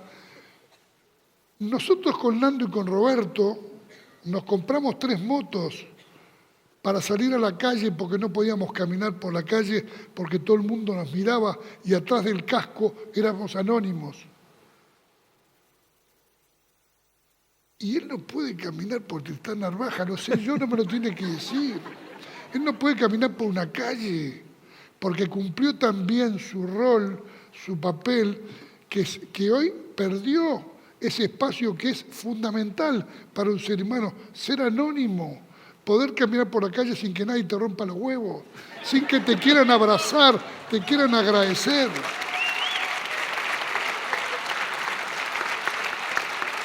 Y les quiero decir que volver de la cordillera de los Andes fue una pavada al lado de esto, y les voy a explicar por qué. Porque cuando yo volví de los Andes, el que tocaba timbre en mi casa, mis hermanos lo sacaban cagando. No había celular, había solo un teléfono, no había Instagram, no había WhatsApp. Entonces eras libre, pero ahora no tenés espacio. Y escuchen, por todos lados que vas en el mundo los niños de 6, 7, 8 años que se suponía que no tenían que ver la película, son el trend topic en TikTok más grande de la historia. A mí me pararon en Madrid 2 chicos que venían caminando y decían, sí, no. Y yo me daba cuenta, porque la gente te reconoce, pero no se anima. Y entonces llamaron por teléfono y vinieron 3 autos y bajaron 15 chicos que me rodearon. Pero muchachos, ¿qué pasa? ¿Todo esto es por la película? Sí, sí, pero hay muchas películas. No, pero esta película es verdad. Pero hay muchas películas que son verdad. No, no, pero esta película te enseña lo que es la amistad, te enseña lo que es el amor, te enseña la capacidad humana de enfrentar todo cuando se trabaja en equipo. Eran enanos. Uno chiquito de 7 años me abrazó a la cintura y me dijo, si tú tuvieras la posibilidad o la facultad de ir al pasado y saber que el avión se iba a caer, ¿vos te subirías de vuelta? Eso me preguntó un chico de 7 años. Y yo lo miré y le dije, no, por supuesto. Y me abrazó y me dijo, gracias. Yo pensé que ibas a subir de vuelta. Me quería proteger, entiendan, esos chicos llegaron a decirme, nuestros padres nos estafaron, porque para ellos esa pantalla es la realidad. Y a los 8 años, 7 años están hartos de estar hartos porque se dieron cuenta que la insatisfacción que tienen es brutal. Porque los amigos virtuales no son reales, no se tocan, no se miran, se invitan. Entonces, cuando ven todo lo que vieron de nosotros, lo que vivimos, dicen, descubrimos algo que pensamos que no existía. Recién se dieron cuenta de lo que se pierden.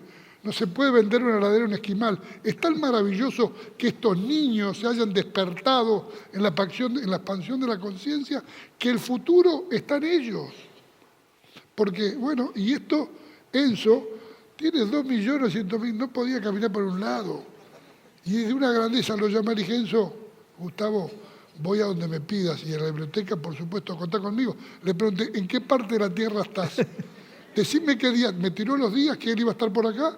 ¡Pum! Le avisé a Claudia y lo metimos y acá está. Entonces, esa es la grandeza, lo mismo que Chori, lo mismo que tú. Están acá porque tienen algo que compartir con todos ustedes, que es una película, pero basada en la realidad. Y ese mensaje trasciende la película, porque es un puchero existencial donde los hombres, que eran niños, sin absolutamente nada, pero lleno de valores, amistad, solidaridad, vocación de servicio, lograron construir una sociedad solidaria. Y es un mensaje, y te voy a corregir a ti en algo, nunca se dejó morir, que dijiste, el vasco, dijiste no porque se entregó. Ni hubo ni una persona que se entregó. Todos los que murieron, murieron desangrados por el accidente, 8 por la asfixia de una luz, que no pudieron hacer nada. Arturo Nogueira peleó hasta el último segundo, que quería vivir, le hice respiración artificial, se asustaba con Fianmibú y se murió agradeciendo. Y el vasco estaba al lado, y ellos murieron, los 3, de septicemia. Es cuando bajan tanto las defensas del ser humano que no tiene capacidad de defenderse de sus propias bacterias saprófitas, que son las que hacen la digestión. Entonces, no es que se entregó, su cuerpo se debilitó tanto porque no tenía mecanismo de defensa, pero hasta el último, el vasco tenía unos huevos y una garra que no podía, y no le hicimos así, más o menos.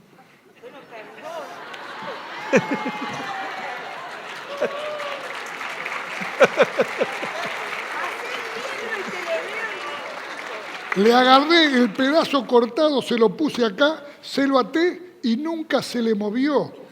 Pero la pierna estaba colgada por un ligamento y cuando hacía falta un voluntario para caminar decía yo voy y se levantaba y hacía así y se caía.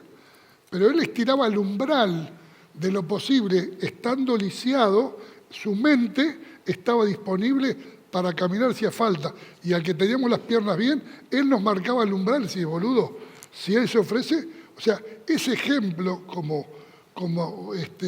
Marcelo, el ejemplo era permanente de personas que estaban deshechos y se ofrecían. Por eso, Inuma tampoco se entrega. Él, dándose cuenta que no iba a poder caminar, que es lo que quería, se ofrece para que sea el gatillo que desencadene la salida, porque se iba a morir a los 2 días de repente, no tenía ninguna posibilidad. Entonces, en honor a la garra y al corazón, nadie se entregó. Es más, si alguno se entregaba no te dejábamos morir, porque había personas que de a rato decían no quiero vivir más. Dice, vos tenés que vivir, ¿sabes por qué? Porque cuando yo tengo tus pies en las manos y se congelan, yo te los froto para que no te mueras. Pero cuando se me congelan los pies y vos te morís, yo me muero. Así que vos tenés que estar vivo porque yo... Y se sentía útil y quería volver a ser parte de esa sociedad que había que poner lo que falta. Por eso esta historia es maravillosa. Marcelo fue el capitán por la que la autoridad se la dio el equipo. Lo elegimos capitán y la Coricera lo desempeñó hasta que la realidad, que fue la noticia, que fue fortísima, la avalancha lo mata físicamente, pero espiritualmente, su ilusión, que era que no muera nadie más, se había desmoronado. Él era el capitán. Mirá el amor que tenía, que se dio cuenta. Dijo el de la radio, vamos a volver 4 meses después a buscar los restos de aviones y los cadáveres. Se cayeron 36 aviones y nunca sobrevivió nadie. Y él lo escuchó. Y entró adentro y nos dijo Canesa y yo, que éramos los locos y los más chicos, por favor, no abandonen el Cristian. Por eso yo estoy con esto acá, porque represento a este equipo. Y tener memoria y honrar la palabra. El Coco Nicolich me pidió que le entregue la carta a su madre si moría, y murió. Y le entregué la carta. ¿Y qué dice la carta? De lo más profundo de nuestro ser le pedimos a Dios para no vivir esto. Y dice, pero si llega el día en que yo pueda salvar a mis amigos con mi cuerpo, lo haría con mucha alegría. Pero dijo, lo tenemos que aceptar con valor y fe. Entonces, el legado de lo que nos dan, el mensaje, esa antorcha que te ilumina en la oscuridad, que te da la vida, la muerte es un milagro y la vida es un milagro, la muerte es un misterio. Y en el medio está todo lo que nosotros vimos aprender, que hoy el mundo disfruta, pero es durísimo. Se pagó un costo muy grande. Y que los chicos te digan que la película es muy linda, ¿pero por qué? Porque hay un mensaje. Ese es el legado de Marcelo, el legado del Vasco, el legado de Numa, así que te agradezco a ti, a ti y a ti, y a ti, Pablo, porque son los que permitieron que esto ocurra. Y es muy duro. Más fácil es quedarte en tu casa y no anima. La locura mía es confiar en la intuición, igual que aquí al lado hicimos un día, iban a presentar la película y la íbamos a ver los sobrevivientes con las familiares y los que murieron era la propuesta de Bayona por respeto. Yo dije, no, estaba con él y estábamos en el Hyatt y le llamé a Estelita, a Claudia, a Mas Pons y creo que a Maquirreain. Y los invitamos al Hyatt. Y cuando llegaron, le dije, tenemos una propuesta para hacerle. Algunos sobrevivientes pensaban que era una locura y ellos tenían mucho miedo. Y dije, tenemos que ver la película todos juntos, porque si vivimos todos la misma experiencia, esa experiencia nos va a unir y nos va a hermanar, porque nos vamos a caer en el mismo avión, nos va a tapar la misma avalancha y vamos a sobrevivir. Cada vez que moría alguien con nombre y apellido, se moría un pedazo de nosotros. Por eso la película es maravillosa. Terminó la película en una sala de 390 personas y se paró todo el público, 390 personas, a aplaudir y abrazarse. Y ese fue el Oscar de esta película, no el Oscar este que dan los gringos.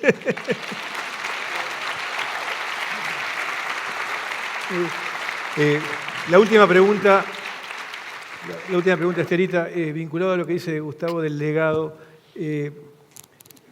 Para los que conocimos a tu hermano, tú tenés una suerte de liderazgo que se parece. Tiene esa cosa de, no es grandilocuente, pero es eficiente, es noble, tiene hidalguía y se hace. La pregunta es, ¿cuál crees que es el legado para la biblioteca? La biblioteca, yo creo que, como decíamos hoy, hay 250 millones de personas que vieron la película y buena parte son jóvenes. Y la biblioteca se dedica a los jóvenes. Hay como una especie de lazo sutil, como decía hoy, de titanio y de cristal, que une una cosa con la otra. ¿Cuál es el legado? ¿Cómo sigue esto, Estelita? Mira, la biblioteca, como veíamos al principio, la fundó un grupo de madres maravillosas, dentro de la cual estaba mamá, que tengo un orgullo inconmensurable, ¿tá? Porque que te pase lo que les pasó a ellas y pensar en hacer algo para ayudar a los demás es más que loable. Entonces ellas dejaron esa impronta con un trabajito de hormiga, sin hacer aspaviento, sin nada, durante muchos años. Después se fueron yendo, nos queda una sola mamá. Y el legado es ese, ¿no? De saber, no sé si la palabra es aprovechar, pero de saber sacarle lo bueno a lo malo. Siempre dentro de lo bueno algún puntito de algo para hacer el bien y además lo hicieron para hacer el bien a los demás, no pensando en ellas, ¿no? Pensando en sus hijos que eran estudiantes, que no iban a poder seguir estudiando, entonces ¿cómo podemos ayudar a otros estudiantes como nuestros hijos que necesiten lo que nosotros les podemos ofrecer? Porque además nos tenemos que acordar, como decía alguien hace un rato, que hace 50 años no había bibliotecas, no había nada, no había internet. Entonces, hacer una biblioteca estudiantil gratuita era maravilloso, era una idea fabulosa que se le ocurrió a una madre que era profesora del Liceo 15 de Carrasco. Entonces, para mí el legado es ese, ¿no? Saber sacar lo bueno de lo tan trágico y triste. Sí. Primero te voy a felicitar porque es así. Transformar la transmutación del dolor en amor es el legado de la biblioteca. Pero es importante algo. Vos le preguntaste algo a mí y a ellas y no contestaron. Te voy a decir por qué. ¿Qué es Gustavo para ustedes? No, Gustavo no. La pregunta que les es lo siguiente. Mis hijos me dijeron a mí, me dicen, gracias papá por educarnos a vivir la vida sin miedo. Yo creo que el error y el fracaso no existe, existe solo el aprendizaje. Y a mis hijos les digo, y les digo a todos los que están acá, que confíen en esa voz interior que se llama intuición, que te habla. Desde chico, escúchenla. Estoy vivo porque la he escuchado. Me saqué el cinturón en el momento exacto antes que pegaba. Cambié el lugar con Nicoliche en el medio de la noche. Él estaba acá arriba y yo me fui para abajo. Me tapó 1,5 metros Y siempre, todas esas cosas que el día que hicimos, todas esas cosas que se murió el arriero, a la media hora le digo a mi secretaria, sacame un avión, un pasaje, y yo tenía una reunión con el ministro de Salud Pública, y me fui.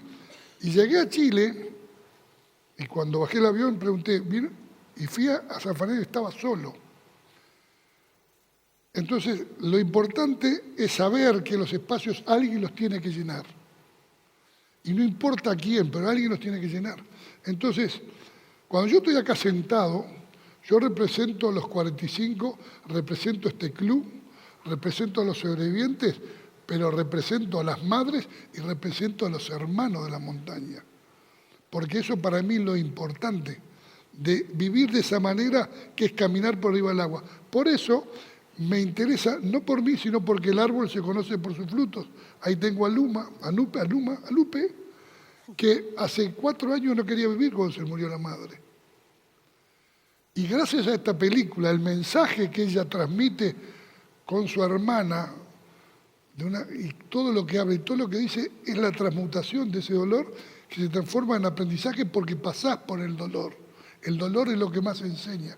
Entonces, ahora me gustaría conocer, porque el privilegio que tengo yo, de todo el amor que me dieron siempre, todos, que yo le he dado migajas de lo que yo recibí, es importante porque hay una cantidad de gente que tiene que asumir, saber que para muchos esa acción parece que es una gota en el mar, pero el mar no sería el mismo sin esa gota.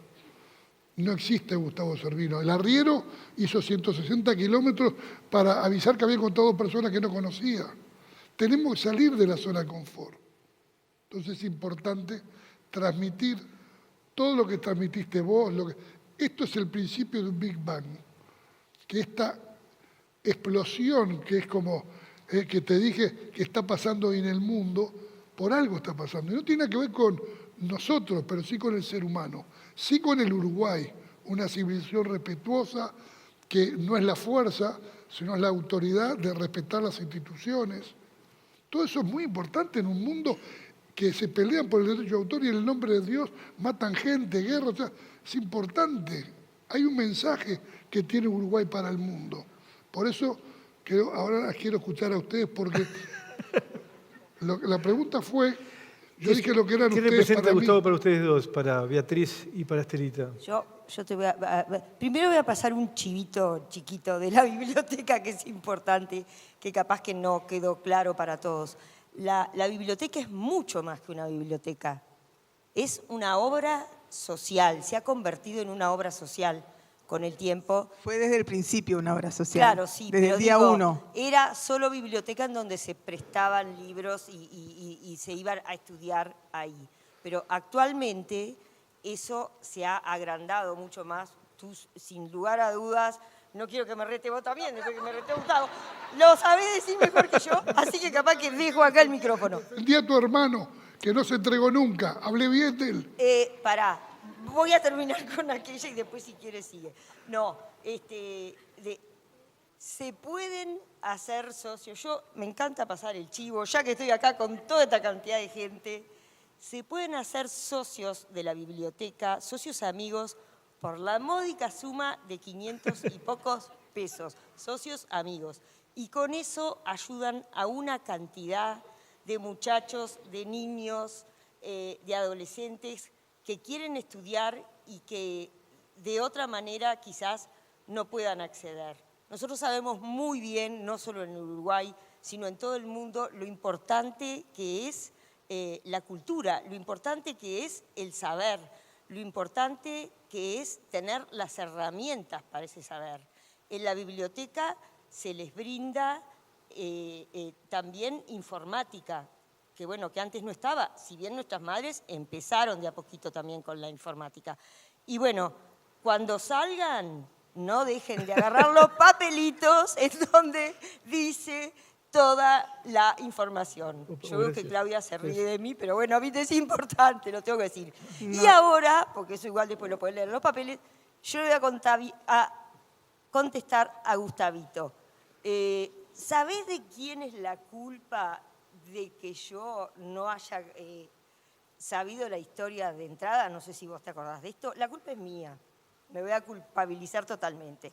Me acuerdo de los casamientos, porque mi marido jugaba al rugby, no en los Christians, jugó en varios lugares diferentes, y que vos venías, yo era muy joven y evidentemente no estaba preparada, pero vos tenías ganas de contarme.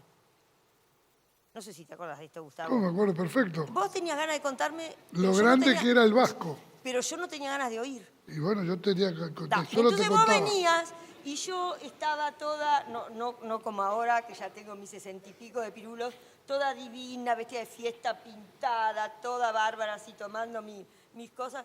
Y vos venías y me agarrabas y me decías, vení que te quiero hablar del vasco. Entonces para mí se terminó el casamiento, ¿viste? Porque yo no tenía ganas de hablar del vasco. Y acto seguido que vos me empezabas a hablar, yo que me ponía a llorar. Y así una vez, otra, hasta que un día me acuerdo que mi marido te agarró y te dijo, después me lo contó, yo lo quería matar, me dice que te había dicho, mirá Gustavo, la próxima vez que le agarres a Bati en un casamiento para querer contarle la historia del vasco, yo te bajo de una piña. Y creo que nunca más. Entonces la culpa es mía, de mi marido, y después quedó ahí. Entonces, sí, claro que yo supe. Y la palabra quizás no es entregarse, decir, bueno, me entrego, me voy a morir ya. No. Pero te quiero decir, fue como una cosa de decir, bueno, me voy en paz. Se fue en paz. La palabra indicada. Se fue en paz. Y, viste, mi proceso fue al revés. Yo empecé no queriendo saber de nada con vos, porque vos me traías eso que yo no estaba preparada para saber. Y ahora terminé queriéndote muchísimo. No solo sos el padrino de la biblioteca, sino que sabés... Micrófono, Bati. ¿La arreglé o no, che? Siempre. No me acuerdo cuál es la pregunta de Pablo. ¿Qué representa para ustedes, Gustavo? Para ustedes dos, para la biblioteca. Mirá, sí. Gustavo, desde el día 1 nos acompaña en la biblioteca. Nos acompañó en todos los actos de fin de año. Cualquier cosita que había, tipo para recaudar fondos o lo que fuera, Gustavo siempre estuvo ahí. Siempre, pero siempre, desde el primer día. Y bueno, por algo es el padrino de la biblioteca. Para nosotros es eso que decías tú, tipo el puente, pero ahora tenemos muchos más puentes después de la película.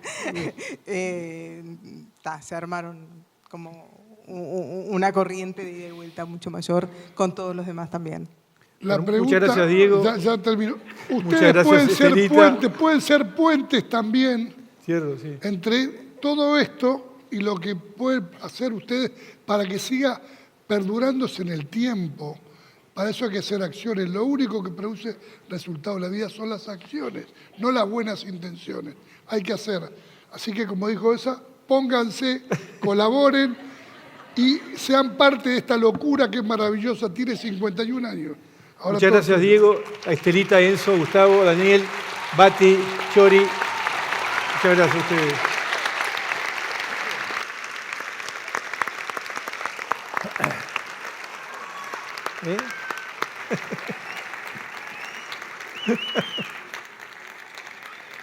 Bueno, sin duda que este aplauso espontáneo también de alguna manera por el respeto, por el silencio, por el cariño, un aplauso a todos ustedes. Ahora, a toda la gente que estuvo acá, que escuchó, que respetó, que se emocionó, que se divirtió también con la palabra sanadora. Sin lugar a duda, escuchamos mucho, sentimos mucho y aprendimos mucho. Vamos a mirar ahora, si me permiten, una recomendación muy sabia que nos hace Raquel Arocena, mamá de Coco Nicolich. Adelante, por favor.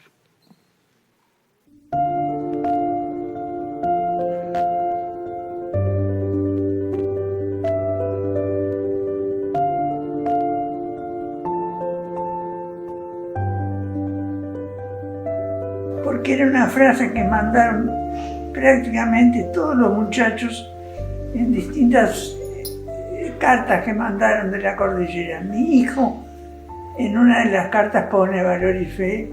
Entonces nos gustó a nosotros utilizar esas mismas frases.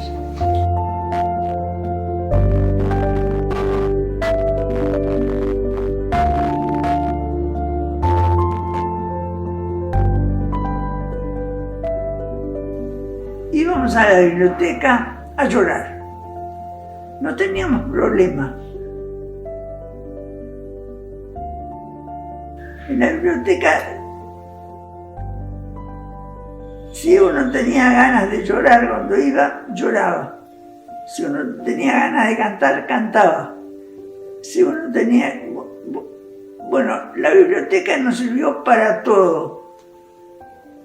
Uno llegaba a la biblioteca con mal ánimo y a los 5 minutos estaba con buen ánimo.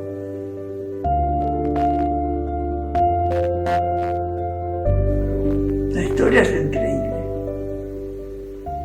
Todo lo que pasó es una cosa tan impresionante que no parece cierta. Y después lo que vino. La verdad que nunca pensamos que la biblioteca iba a durar tanto.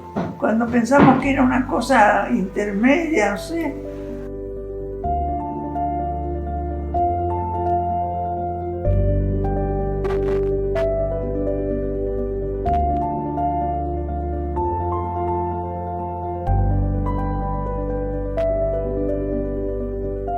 Que tengan fe. Fe, esperanza y caridad. Todo nos ayuda.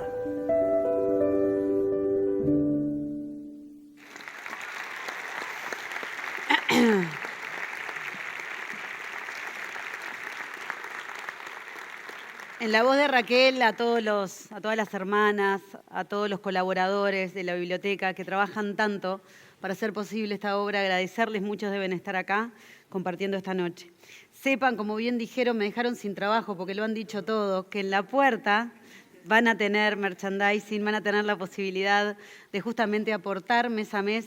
Es muy importante que lo hagan y que después, más allá de lo que ustedes vivieron, que repliquen esta palabra, que repliquen el ayudar, sostener esta obra, por los que, como bien dijeron en la noche, los que no volvieron, pero sobre todo por todas esas familias que siguen trabajando incansablemente para hacer una sociedad más justa para todos los jóvenes. Muchísimas gracias y buenas noches.